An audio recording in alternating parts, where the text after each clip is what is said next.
नमस्कार दोस्तों, स्वागत है आपका अपने YouTube चैनल परीक्षायान अकेडमी में। हम लोग प्रीवियस ईयर प्रैक्टिस सेट देख रहे हैं। क्वेश्चन पेपर जो सीटेट का हुआ है उसको सॉल्व कर रहे हैं।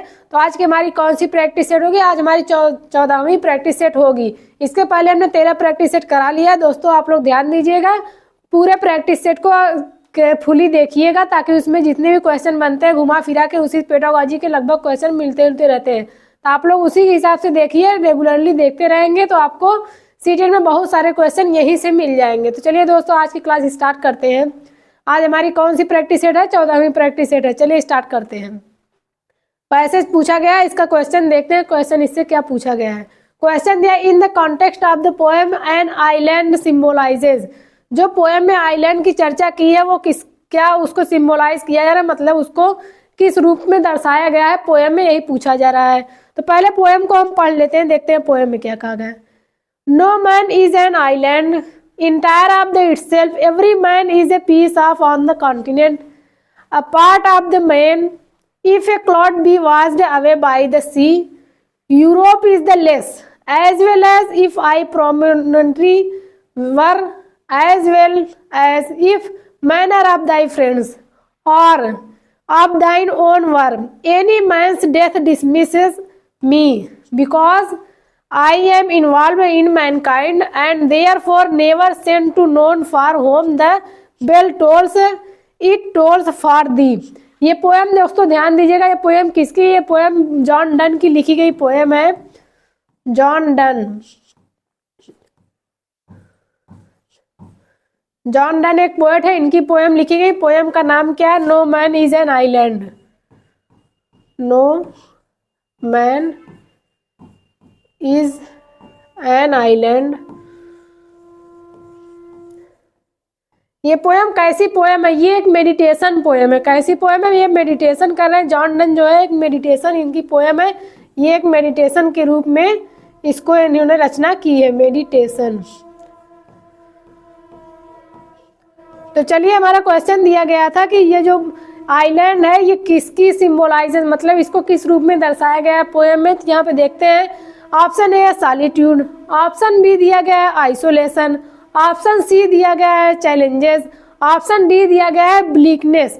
तो दोस्तों ध्यान देंगे, जब पोएम में हम पढ़े उसमें क्या भाव मिला है कि इज एन आइलैंड का मतलब होता है इन, ये क्या है? आइसोलेशन। ऑप्शन बी हमारा सही हो जाएगा। As island is symbolises as the isolation in the poem. अगला प्रश्न देखते हैं। The various images used in the poem emphasises the idea. जो विभिन्न प्रकार के इमेज पोएम में यूज हुए हैं वो किस प्रकार के आइडियाज को व्यक्त करते हैं? ऑप्शन ए है डिसइंटीग्रेशन, ऑप्शन बी है लॉस, ऑप्शन सी दिया गया इंटरकनेक्टेडनेस, ऑप्शन डी क्या दिया गया? Doom and gloom. तो दोस्तों ध्यान देंगे, जितने भी पोएम में जो भी इमेजेस यूज किए गए हैं वो किसका रोल व्यक्त कर रहे हैं? यहाँ पे हम जाए इंटरकनेक्टेड, वो सब एक दूसरे से इंटरकनेक्टेड मतलब रिलेटेड है। तो ऑप्शन हमारा सी यहाँ पे सही होगा। अगला प्रश्न है, the poet feels dismissed when he hears of someone's death because. Poet क्या होते हैं? डिसमिस्ड होते हैं, मतलब निराश होते हैं। कब? जब वो सुनते हैं किसी के डेथ के बारे में। क्यों ऐसा होता है पोएट के साथ, वही पूछा जा रहा है। ऑप्शन ए दिया गया it reminds him of his own moralities, option B दिया गया the mourners crises make his heart sink, option C he is connected with people, option D दिया गया he cannot bear the sight of the death of man. तो दोस्तों ध्यान देंगे, poem में जो पैसेज में पोएट जो है जब डेथ के बारे में किसी सुनते हैं तो हताश क्यों होते हैं, निराश क्यों होते हैं? क्यों होते हैं? क्योंकि वो पोएट से जो आदमी डेथ होता है उससे वो रिलेटेड होते हैं। पोएट उससे रिलेटेड होते हैं। जब भी कोई इंसान किसी इंसान से रिलेटेड होगा तो उसको दुख व्यक्त होगा। तो यहाँ पे ऑप्शन सी हमारा सही हो जाएगा। अगला प्रश्न है, the bell tolls to. The bell tolls to passage में दिया गया द बेल टोल्स टू, उसके आगे बताना है mark the end of the church festivities. ऐसा नहीं है। ऑप्शन बी दिया गया announce the end of the days of work, option C दिया गया invite the faithful to reach the church, option D दिया गया announce the death of a person. पैसे में जब भी जैसे कोई पोएम की रचना की उसमें पोएम में बताया गया है द बेल टोल्स टू, जब कोई चर्च की जैसे कोई घंटी बजती है तो वो किसको इंडिकेट कर रही है। तो वहाँ पे दोस्तों ध्यान देंगे, जब कोई इंसान की डेथ होती है तो वहाँ पे वो चर्च में जो बेल होती है, चर्च में नहीं, जैसे कहीं बेल जब टोल्स करती है तो वो क्या अनाउंस कर रही है, the death of a person, किसी पर्सन के डेथ को अनाउंस कर रही है the tolls of the bell. तो ये हमारा ऑप्शन बी सही, डी सही होगा। अगला प्रश्न है the figure of speech used in the line every man is a piece of the death of continent. यहाँ पे दोस्तों ध्यान देंगे लाइन क्या दी गई है, every man is a piece of the continent. इसमें पूछा गया किस फिगर ऑफ स्पीच का प्रयोग किया गया है। तो दोस्तों ध्यान देंगे इसमें किस प्रकार की फिगर ऑफ स्पीच का प्रयोग किया गया है। ऑप्शन को देख लेते हैं। ऑप्शन ए सिमिली, सिमिली का प्रयोग नहीं किया गया। क्यों नहीं किया, क्योंकि उसमें एज, लाइक, एज, सो ऐसे किसी भी शब्द का प्रयोग नहीं किया गया। अल्टरनेटिव्स नहीं। ऑप्शन सी है मेटाफर, ऑप्शन डी साइनेक्टिकी। दोस्तों ध्यान देंगे यहाँ पे मेटाफर का यूज किया गया कि क्यों, एवरी मैन, प्रत्येक आदमी को किस रूप में दिखाया गया है, every man is a piece of the continent. तो यहाँ पे मैन को उसमें परिवर्तित कर दिया गया। तो ऑप्शन सी हमारा यहाँ पे सही हो जाएगा, मेटाफर। अगला प्रश्न है name the figure of speech used इन, ये लाइन दी गई, इसमें पूछा गया है कौन से फिगर ऑफ स्पीच का प्रयोग किया गया। लाइन क्या है, if cloud be washed away by the sea Europe is the.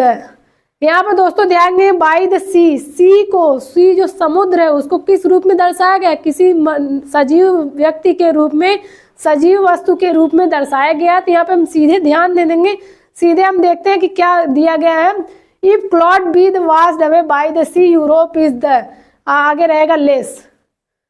तो दोस्तों ध्यान देंगे लेस, यूरोप को क्या लेस दर्शा दिया गया। पैसेज में हम देखेंगे यूरोप इज द लेस, उसको बताएगा। सीधी बात हम देखेंगे क्या, जब भी कोई समुद्र, यहाँ पे क्या कोई भी बातों को चढ़ा बढ़ा के बताई जा रही है। तो ऑप्शन ये देखते हैं सिमिली हुआ है, ऑप्शन बी मेटाफर नहीं, option C hyperbole, option D alliteration.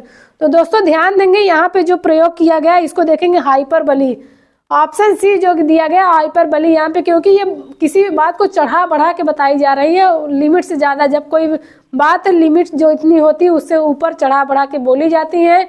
हवाई फायरिंग मतलब हवाई तरीके से कोई बात को बताया जाता है तो वहां पे क्या होगा, हाइपरबली का प्रयोग होता है। तो ऑप्शन सी हमारा सही हो जाएगा। अगला है a teacher of class 2 is matching student to do action and use gesture when while reciting a poem, this style will be more suit the। यहाँ पर क्या पूछा जा रहा है, ये टीचर ऑफ क्लास 2 की टीचर है, इज मैचिंग स्टूडेंट, स्टूडेंट को मैच करा रही किससे, to do action and use gesture, क्या एक्शन करने के लिए, गेस्चर को बदलने के लिए अपने, while reciting a poem, poem की एक पोएम को दर्शाने के लिए, जैसे पोएम का कोई नाटक होता है उसको दर्शाने के लिए कर रहे हैं। This style will most suit the, ये स्टाइल जो है ये किस पे सूट करेगी, सही तरीके से वही पूछा जा रहा है। ऑप्शन ए दिया गया auditory learners, option B visual, option C है काइनेस्थेटिक लर्नर्स, ऑप्शन डी दिया गया है स्टोसिमेट्रिक लर्नर। तो यहाँ पे दोस्तों ध्यान देंगे ऑप्शन सी जो दिया है काइनेस्थेटिक लर्नर्स, तो हमारा ऑप्शन सी यहाँ पे सही हो जाएगा। अगला प्रश्न है फोनेम्स रिफर्स टू, फोनीम्स क्या होता है दोस्तों, ध्यान दीजिएगा फोनीम्स क्या होता है इसको देखते हैं। मिनिमल मीनिंगफुल यूनिट्स, ये नहीं होता। Option B vowels in a language, option C दिया गया sounds in a language, option D क्या दिया गया grammatical structure of a language. तो दोस्तों ध्यान दीजिएगा फोनीम्स क्या होता है, फोनीम्स जो होते हैं ध्वनि की सबसे छोटी इकाई को फोनीम्स कहते हैं। फोनीम्स क्या होती है, कोई भी वर्ड्स होता है, कोई भी होता है, उसकी सबसे छोटी इकाई को क्या कहते हैं, फोनीम्स कहते हैं। तो यहाँ पे क्या है, phonemes refer to the sound in a language, किसी भी भाषा में लैंग्वेज साउंड, लैंग्वेज की साउंड को, ध्वनि को वो इंडिकेट करता है फोनीम। तो हमारा ऑप्शन कौन सा सही होगा, ऑप्शन सी यहाँ पे सही हो जाएगा। अगला प्रश्न है a good language teacher should be begin the teaching of a language eight class 1 with, कोई भी एक गुड टीचर होता है वो जब क्लास में किसकी स्टार्टिंग करता है, लैंग्वेज की स्टार्टिंग करता है। टीचिंग ऑफ लैंग्वेज को पढ़ाने में सबसे पहले उसको स्टार्ट करने का तरीका क्या, सबसे सही तरीका क्या होगा। ऑप्शन ए है writing the letters of alphabet, option B है making the learners repeat the letters of alphabet after the teacher, option C है oral practice such as telling and listening to stories, rhymes, poems, readers etc। Option D दिया गया है teaching the spelling and given dictation to strengthen active vocabulary. तो दोस्तों ध्यान दीजिएगा सबसे अच्छा तो यहाँ पे तरीका क्या है, ऑप्शन ए की कोई चर्चा, कोई अल्फ़ाबेट को हम राइटिंग लिखने, अल्फ़ाबेट को लिखने के लिए नहीं कहेंगे, या फिर टीचर के द्वारा बताए गए अल्फ़ाबेट का प्रयोग करने के लिए हम नहीं कहेंगे, बार बार रिपीट करने की, ये सब बातें नहीं होती। वहाँ पे हम देंगे ओरल प्रैक्टिस, प्रैक्टिस कराएंगे such as telling and listening to story, जैसा कि वो स्टोरी में सुने हैं या फिर पढ़े हैं वैसे हम क्या करेंगे, ओरल प्रैक्टिस कराएंगे, राइम्स की प्रैक्टिस कराएंगे, पोएम्स, रिडल्स, इन सब से जितने भी वो पढ़े हुए हैं उन्हीं सब की हम प्रैक्टिस करा के ओरल प्रैक्टिस कराएंगे, तो क्या होंगे, बच्चे अच्छे तरीके से सीख लेंगे। तो हमारा ऑप्शन सी यहाँ पे सबसे बेटर आंसर होगा, ऑप्शन सी हमारा सही हो जाएगा। अगला प्रश्न है, a language teacher give a task to group story writing, she started the story with once upon a time there was a little girl. दोस्तों हम लोग ध्यान देंगे, जब कोई स्टोरी हम लोग बच्चों में पढ़ते थे तो वहाँ पे कोई भी कहानी शुरू होती थी, पहली लाइन यही होती थी, once upon a time there was a king. तो ऐसी स्टोरी हमेशा मिलती थी, पहली लाइन यहीं से शुरू होती थी। फिर उसके बाद देन सी आस्क, उसके बाद ये लाइन पहली लाइन देती स्टोरी की, उसके बाद क्या पूछती है, देन सी आस्क, फिर वो टीचर क्या पूछती है, groups to add on a sentence to the story, फिर उसको क्या कहती, बच्चों से कहती कि इस स्टोरी में अपना सेंटेंस को ऐड करे अपने तरीके से। One student will record the response in A group, क्या है, बच्चे के एक स्टूडेंट ऐसा होता है जो रिस्पॉन्स, जो ग्रुप में रिस्पॉन्स होता है उसको वो रिकॉर्ड करता है। This activity is use to enhance, ये जो एक्टिविटी टीचर करा रही किसको, किसके प्रोग्रेस के लिए, किसकी प्रगति इससे होगी। ऑप्शन ए है बिक्स, जैसे basic interpersonal communication skills. Option C दिया गया है, बी है CALP, cognitive academy language. Option C दिया गया P P P P double 4 P का प्रयोग, present practice product proficiency. Option D दिया गया LELT, इंग्लिश लैंग्वेज टीचिंग। तो दोस्तों ध्यान दीजिए कि यहाँ पे जब ऐसे प्रकार की एक्टिविटी बच्चे टीचर क्लास में कराती है तो क्या वहाँ पे देखिए कॉग्निटिव एकेडमिक लैंग्वेज, यहाँ पे कॉग्निटिव एकेडमिक लैंग्वेज की प्रैक्टिस करा रही, तो ऑप्शन बी हमारा यहाँ पे सही हो जाएगा। अगला प्रश्न है, discourse is the study of, discourse is the study of, discourse किस प्रकार की स्टडी है वही पूछा जा रहा है। तो ऑप्शन ए है chunks for language which are bigger than a single sentence.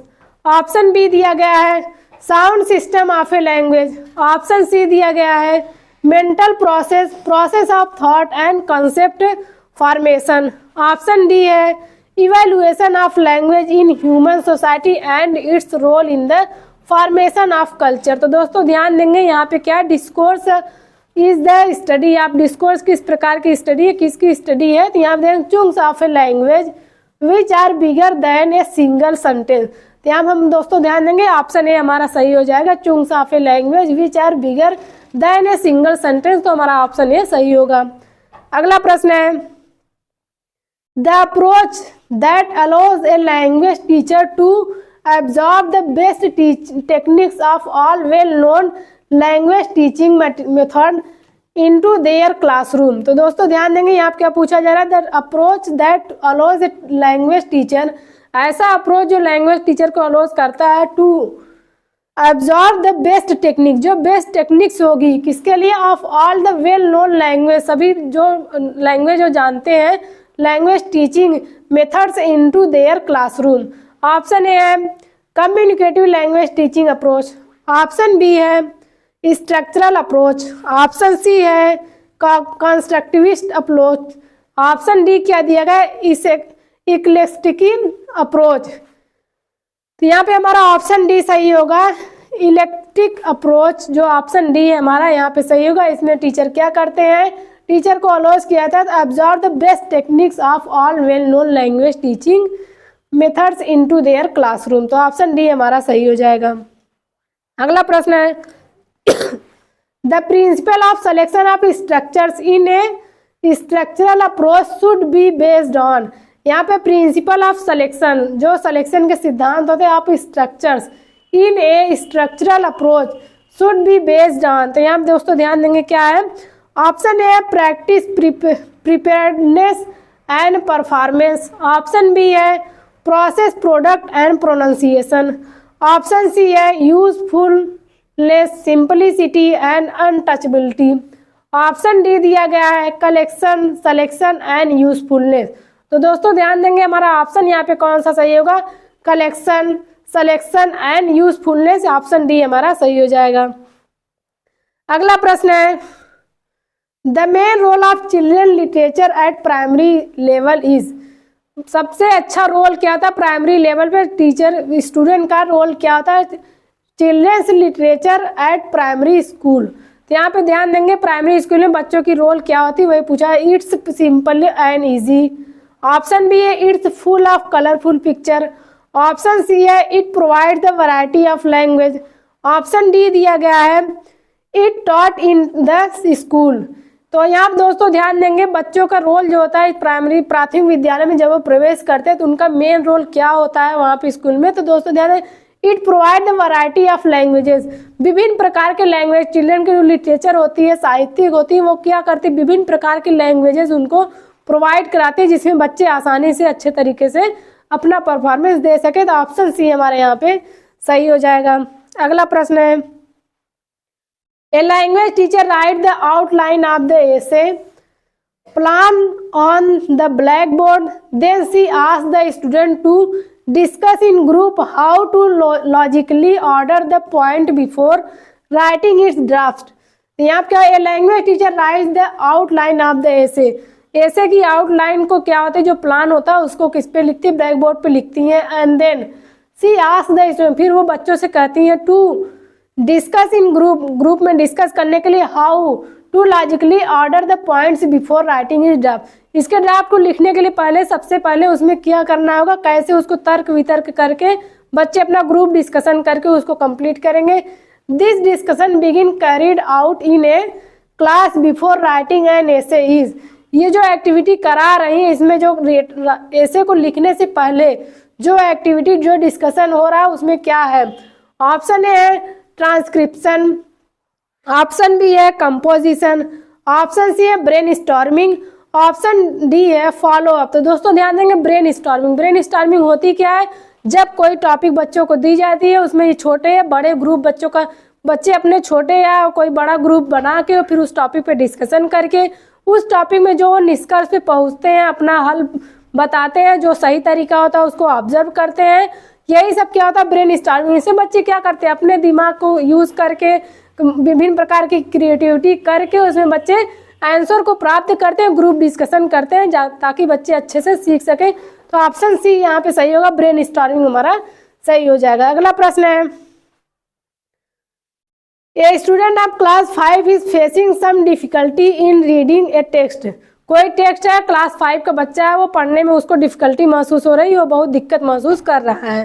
तो यहाँ पे दिस चिल्ड्रन में है इस चिल्ड्रन को क्या है मतलब किस प्रकार की दिक्कत है वही पूछा जा रहा है कि जब कोई बच्चा है छोटा बच्चा उसको पढ़ने में कहीं से दिक्कत आ रही है तो वो किस प्रकार की उसके अंदर दिक्कत है। तो यहाँ पे ऑप्शन देंगे dyslexia, option B dysgraphia, option C dyscalculia, option D dysmorphia.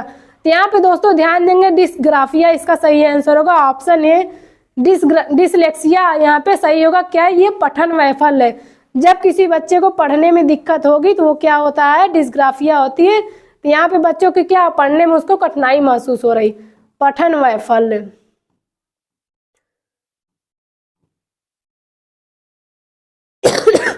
इसके बाद देखते हैं डिस्ग्राफिया क्या होता है। ये लेखन संबंधी होता है तो इसको क्या कहेंगे लेखन वैफल्य। बाकी और ऑप्शन को भी ध्यान दे लेंगे क्योंकि यहाँ पे सेम क्वेश्चन न बना के बल्कि क्या करते हैं व्याख्या से भी क्वेश्चन बन जाते हैं तो आप लोग इसको ध्यान से देखिएगा। लेखन वैफल्य डिसकैलकुलिया कैलकुलेशन हम किसमें करते हैं मैथ में करते हैं। तो यहाँ पे क्या होगा ये मैथ से संबंधित जो बीमारी होती है जिसमें बच्चे जोड़ घटाना गुणा भाग करने में दिक्कत महसूस करते हैं उनको उल्टा सीधा करते हैं तो वहाँ पे क्या होगा डिसकैलकुलिया होगा।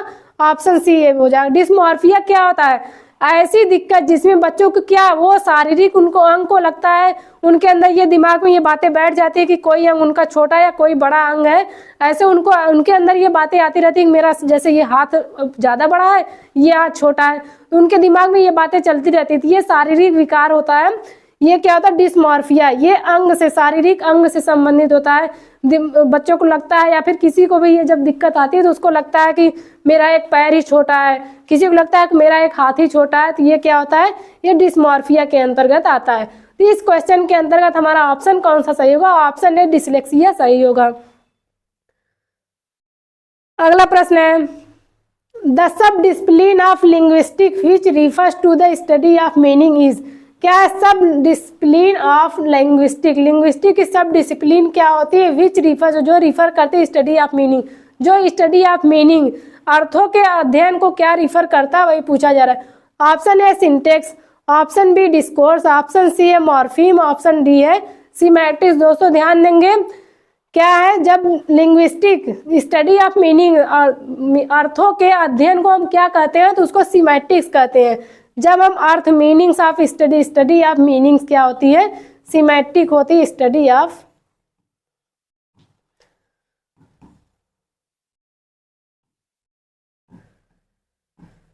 स्टडी ऑफ मीनिंग्स को क्या कहते हैं? हम सीमैटिक्स के नाम से जानते हैं। तो ऑप्शन डी हमारा सही हो जाएगा। अगला प्रश्न है, which one of the following is not true about role play. Role play के बारे में कौन सा ऑप्शन सही नहीं है, यही पूछा जा रहा है। ऑप्शन ए है the role play brings a situation from real life into the classroom. दोस्तों ध्यान दें, कौन सा नहीं पूछा गया है, यहाँ पे देने कौन सा नहीं है, is not true.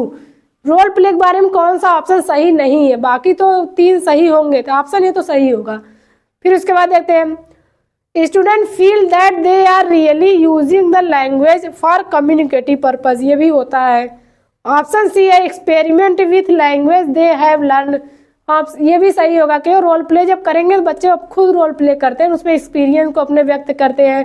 They have learn, जो वो लैंग्वेज सीखे रहते हैं उसके एक्सपीरियंस को व्यक्त करते हैं। तो ये सब तीनों तो हो गया। बचा लास्ट है, कौन सा है? Student are supported to do the role play of their text book, ऐसा नहीं होता है। ऑप्शन डी यहाँ पे यही सही होगा, यही रोल प्ले के अंतर्गत नहीं आता। रोल प्ले के बारे में ये ऑप्शन गलत है, बाकी तीनों ऑप्शन सही है। तो ऑप्शन डी हमारा सही हो जाएगा। अगला प्रश्न है, read the word carefully, read the words carefully and one word in each of the given set is different from the others word. Other circle, जितने भी वर्ड दिए गए सब एक दूसरे से अलग है। The odd on out the activities will increase their. यहाँ पे देखते हैं, ध्यान देंगे क्या है, जब विभिन्न प्रकार के वर्ड दिए गए उसको केयरफुली पढ़ने के लिए बोला जा रहा है। फिर इसमें क्या है, सब एक दूसरे से अलग है, उनके सर्कल्स जो होते हैं सब एक दूसरे से अलग है। ऑड इवन सब अपना है। तो आप पूछा जा रहा है कि ये जो एक्टिविटी कराई जा रही है ये किसको इंक्रीज करती है, किसमें उसको फायदा मिलता है, ये किससे उसका विकास किस चीज का होता है, ये सब एक्टिविटी कराने से। रीडिंग स्किल, ऑप्शन बी क्या राइटिंग स्किल है, ऑप्शन सी है क्या स्पीकिंग स्किल है, ऑप्शन डी को ध्यान देते हैं वोकैबुलरी। वोकैबुलरी क्या होती है? इससे हमारा क्या शब्दकोश विकसित होता है। विभिन्न प्रकार के वर्ड्स दिए गए उसको केयरफुली पढ़ने के लिए कहा गया, और सारे वर्ड्स क्या एक दूसरे से विभिन्न अलग अलग होते हैं, तो उसको क्या होते हैं, इसको ऐसे पढ़ने से हमारी क्या वोकैबुलरी मजबूत होती है। ऑप्शन डी हमारा सही हो जाएगा। अगला पर a teacher gave root words, कोई भी रूट वर्ड है टीचर दे देते हैं, जैसे लॉजी। हम लोग जैसे कोई भी अध्ययन होता है उसको हम लॉजी लास्ट में लगाते हैं, फिर उसके पहले कोई भी वर्ड होते हैं तो जो वो क्या होता है वो लॉजी हो जाता है, फिर उसका अध्ययन वो कहलाने लगता है। तो जैसे यहाँ पे ध्यान देंगे क्या है, a teacher give a root words, कोई रूट वर्ड देता है तो रूट वर्ड हम किसे कहते हैं, जैसे जिसने भी अध्ययन करते हैं तो उसके अंतर लास्ट में ये लॉजी जुड़ा रहता है, तो इसको हम रूट वर्ड के अंतर्गत रखेंगे। यही होता है रूट वर्ड। रूट वर्ड जो न चेंज हो, बाकी इसके आगे पीछे के शब्दों को चेंज करके हम अर्थ को बदल सकते हैं, तो रूट वर्ड्स वही होते हैं। फिर and then ask student to make new words, फिर बच्चों को कहते हैं कि इसमें नए वर्ड को बनाए कैसे, by adding prefix and suffix. क्या प्रीफिक्स एंड सफिक्स को ऐड करके हम क्या करते हैं, नए वर्ड्स को बनाने के लिए बच्चों को कहा जा रहा है। This activity will enhance their, ये जो एक्टिविटी कराई जा रही है इससे बच्चों में किस प्रकार की प्रगति होती, किस चीज का विकास होगा, यही पूछा। जैसे कोई वो रूट वर्ड दे दिया जा रहा है, फिर बच्चों से बोला जा रहा है कि विभिन्न प्रकार के प्रीफिक्स और सफिक्स का यूज करके नए वर्डों का निर्माण करें, तो इसके अंतर्गत किस प्रकार का विकास होगा। ऑप्शन है क्या ग्रामर का, ग्रामर की यहाँ कोई बात नहीं है। ऑप्शन सी बी लिसनिंग, ऐसी कोई। ऑप्शन डी सी है रीडिंग, इसमें भी कोई नहीं। ऑप्शन डी को देखते हैं वोकैबुलरी, इससे भी दोस्तों ध्यान दीजिएगा वोकैबुलरी का बहुत अच्छे से विकास होता है। इसमें हम देखेंगे जितने बच्चे होंगे सब अपना अपना अलग अलग सफिक्स और प्रीफिक्स जोड़ेंगे, फिर नए वर्डों का निर्माण करेंगे। इससे क्या होता है, बच्चों की वोकैबुलरी मजबूत होती है, तो ऐसे बच्चों का क्या होता है, शब्दकोश का विकास होता है। अगला प्रश्न है, the input rich environment where the language is seen, noticed and used by the children help them. यहाँ पे क्या इनपुट रिच इन्वायरमेंट है, क्या रिच मतलब एकदम अच्छे से इन्वायरमेंट बनाया गया है, किसके अंतर्गत बच्चों के अकॉर्डिंग इन्वायरमेंट बताया गया है ताकि उस इन्वायरमेंट से बच्चे आसानी से सीख ले। फिर where the language is, language को क्या किया जा रहा है, देखा जा सक रहा है, देख सक रहे हैं। फिर उसके बाद क्या नोटिस, उसको ध्यान दे रहे हैं। फिर उसको यूज कर रहे हैं, बाय चिल्ड्रेन हेल्प देम, क्या बच्चों के द्वारा कर रहा है, उसमें किस प्रकार की हेल्प की जा रही है। तो ऑप्शन ए है to master the grammatical rules, क्या बच्चों को ग्रामेटिकल रूल्स में मास्टर मतलब महारत हासिल करने के लिए, तो ऐसा नहीं है। Option A to generate more rules of grammar, grammar के विभिन्न प्रकार के रूल को बनाने के लिए, ये भी नहीं सही है। ऑप्शन सी देखते हैं, to learn and increase their proficiency in language, यहाँ पे सबसे बेटर तो आंसर यही दिख रहा है, लेकिन आगे पढ़ लेते शायद इससे बेटर भी आंसर मिल सकता है। अगला है to learn but can not increase their, can not यहाँ पे नहीं की कोई बात ही नहीं, can not increase their proficiency, ऐसा नहीं होता है। जब बच्चे इस प्रकार के कार्य करेंगे तो उनकी प्रोफिशिएंसी तो इंक्रीज होगी ही। तो ऑप्शन सी देखते हैं, ऑप्शन सी हमारा सही होगा, to learn and increase their proficiency in language. इससे बच्चों को क्या होगा, उनके लैंग्वेज में क्या उनकी प्रोफिशिएंसी में इंक्रीजिंग आएगी, वो अच्छे से उसको समझ पाएंगे और अच्छे से उसका परफॉर्मेंस कर पाएंगे। तो यहाँ पे ये ऑप्शन हमारा सही होता है, ऑप्शन सी इसका सही होगा। तो दोस्तों आज की क्लास हमारी यहीं पे समाप्त होती है। अगर आपको कहीं पर भी कोई भी डाउट हो तो आप कमेंट बॉक्स में पूछ सकते हैं, और हमारा साथ देते रहने के लिए बहुत बहुत धन्यवाद।